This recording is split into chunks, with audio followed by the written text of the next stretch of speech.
तुमच्या बकऱ्यामध्ये तुम्ही सेवा केलेली आहे, तर त्या संदर्भात सांगा. पहिल्यांदा तुमचं नाव सांगा मला. अप्पा लाड. आप्पा अप्पा जानबा लाड. आप्पा जानबा लाड. तुम्ही शेंडूरचे आहात. शेंडूरचे. मग तुम्ही बाळूमामांच्या बकऱ्यामध्ये सेवेला पुणेकडे जात होता. कुठे येत होती बकरी त्यावेळेला? बाळूमामाची बकरी ही आमच्या रानातच येत होती. पहिला गाडी की आमच्या रानातच येत होती. कुठल्या? शेंडूरमध्ये. शेंडूरमध्ये. बर. मग शेंडूर आता तिथं 1-2 दिवस 3 दिवस 4 दिवस अशी 4 वर्ष केली. हा आणि 1 वर्षी काय झालं, हा 5व्या वर्षी काय 5व्या वर्षीच हा बकरी आली. संध्याकाळी आली. मग संध्याकाळी आली.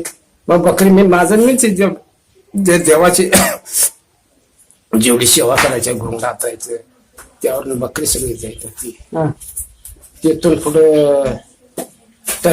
टेम्पो भरून आला त्यावरनं जायत होता हा घोंगडातून. बर. मग त्यासनी मी जेवण खावण सगळं त्यांची सेवा करायला ते काय मागं पुढे मामांची करायला काय मागं पुढे घेतलं नाही. हा हा हा बर. त्यावेळेला बकऱ्यामध्ये तुम्ही जात होता त्यावेळेला तुमचं वय काय होतं साधारण? आता त्या बाळूमामा ज्यावेळेला जिवंत होतं, हा. 66 साला त्याने हे घेतली काय नाही, हो, हो. त्यावेळेला जिवंत होतं. त्यावेळेला माझं वय कधी लय कमी होतं. हा किती होतं तरी? 10-15 वर्षाचे होते. 10-15 वर्ष. आज तुमचं वय काय आहे? आज 78 आहे. 78. बरं. मामांना तुम्ही बघितलेलं आहे, बघितलं की आहे का? त्यांच्याबरोबर तुम्ही राहिलेला आहे. राहिलं काय सांगाल एकंदर बाळूमामांच्या विषयी, बाळूमामांच्या व्यक्तिमत्वाविषयी? दिसत कसं होते, बोलत कसे होते, हे चालत कसं बाळूमामा बोलत होते म्हणजे अगदी जर ह्याच्याच असलं, हा. अगदी प्रामाणिक जर ह्याच्यात सगळं बोलत होते. हा नंद्याला इटोपाटला जायचं शेतात कुळ मारला बाळूमामाने कुळवावर उभारलं ते बघितलंय मी. कुळावर उभारले. बाळूमामा हा. तास परतून आणले असं हा. आणि लगत ठेवले. हा नंद्याचा इटो पाटीलने त्यांची चेष्टा चालायची. हा हा हा बर. तर मामांच्या वेळेला तुम्ही मामांच्या वेळेला बोललायत नाही, हो, त्यांचा आवाज कसा होता किंवा त्यांचं चालणं कसं होतं? चाललं तिथं शेतात तोडत होतं. हा साधारण भरड्या आवाजात होतं साधारण. हा खरं तेवढं अगदी प्रामाणिक बोललं. हा हा आज जर कावलं का नाही हा ते शिवी दांड किती तुम्ही राग बघितलाय मामांचा? बघितलं. कसा होता राग? कसा? राग म्हणजे पिंसाळ्याला त्याला राग कोणाचं सांभाळून घेत होतं. हा हा काटीन मारत होतं. हा बर. बकरी लागणार मेंढके सगळ्यांनी काटीन बडवत हा. होतं. एवढं भारी ते कर्तव्यच होऊन गेलं. हा आता त्याची काय बोलग ना. हा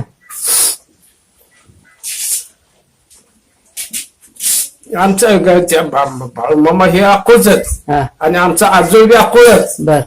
तिथनं आमचा आजारी तिथं बाळूमामाचं आजाचं आमच्या बाबांचं एक सारखं एका शेतात असल्यासारखं हा हा हा रोज.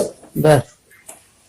गोपाळदावी म्हणून आमचा आजाजी होता का नाही, हा बाळूमामा तिने एका शेतात असल्या जर कुठेतरी मग त्यांची आई सत्य वगैरे त्याची आई त्यांची सांगा त्याची गोपाळदाजी बाळ्या कुठे यायला बघा की. हा. मग ते भाकरी घरातल्याच दोन घ्यायचा हा आणि ते हुडका द्यायचा असं व्हायचं. बर बर.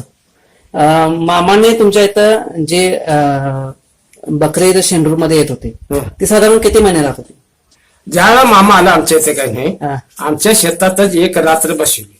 हा आमच्या शेतातच एक रात्र एकादश होती त्या दिवशी हा बसवले. मामा खुद आलं मामा आमच्या शेतात हा आणि आंघोळ केली द्वादशीची, हा. पूजा केली. हा चलतो म्हटलं हात.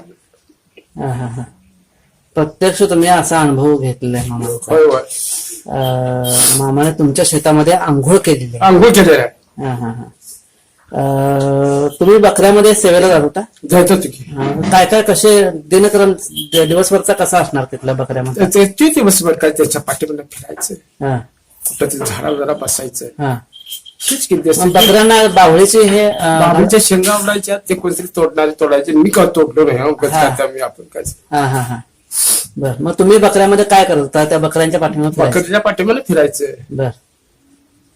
तुम्हाला मामाने कधी काय असं म्हटलंय किंवा काय असं बोलले तुमच्यावर वैयक्तिक असं काय बोललेत असं काय? तसं काय म्हटलं नाहीत. हा. मी जाऊन अंगावर पडलो बसलो बाबाच्या बाळूमामांच्या अंगावर बसला? अंगावर पडलो. हा त्यांच्या खिशातला खारकाव काढून खाल्ला. हा. बर. 1 वर्ष काय झालं, हा आम्ही आमचं हे घर नव्हतं तिकडं पल्लीकडल्या बसलाय. बर. त्या पल्लीकडल्या घरातलं जेवण केलं. हा खिरीचा हंडा हा जेवण भाताचं एक जेवढं त्याला कसली परिस्थिती आमची असायची. हा मग ती घेतलंय माझ्याकडे ते भाताचं शेपाड दिलं, खिरीचा अंडा एका चुलत्याने घेतला, बाबा सांबार आई भाकरी घेतल्या. हा आई त्याची गेला चलचित्र मेतक्याला दड्डीत गेला. हा दड्डीत गेल्याबरोबर लागला शिवा. बाबासनी शिवा द्यायला आलं का तर पोराला दंबीला शिवलं कशाला दिलास म्हणला त्याच्याकडे. हा तुमच्या वडिलांनी शिवाय द्यायला लागले. शिवा द्यायला आलं. हा मग असं घेतलं आणि पाठवलं हात फिरला तुमच्या. माझ्या हा आणि खारका दिला जा म्हणता. हा अरे बापरे. हे तुम्हाला अगदी प्रत्यक्ष आहे की त्यांच्या तिने मला पैसे दिले 2 रुपयाची नोट आली नाही माझ्या आहे अजून. अजून. बर 2 रुपयाची नोट दिली होती त्यावेळेला. होय. म्हणजे मामाने एवढं तुमच्यावर प्रेम केलेलं आहे त्यावेळेला. होय, होय. अरे बाबा बरोबर. दिपवाळीच्या 3 दिवशी तिथे पुजते तिला हा काय असेल ते फुल वाहून हा एवढं प्रेम होतं. हा हा हा. मामांच्या विषयी तुम्ही एवढं तुमच्या डोळ्यामध्ये सुद्धा पाणी आहे. तुम्ही सुद्धा अगदी असं गहीवरून आलंय तुम्हाला. काय वाटतंय आता मामा इतके वर्ष झाले नाही आहेत मामा जवळ. ते काय बोलायचं नाही आता.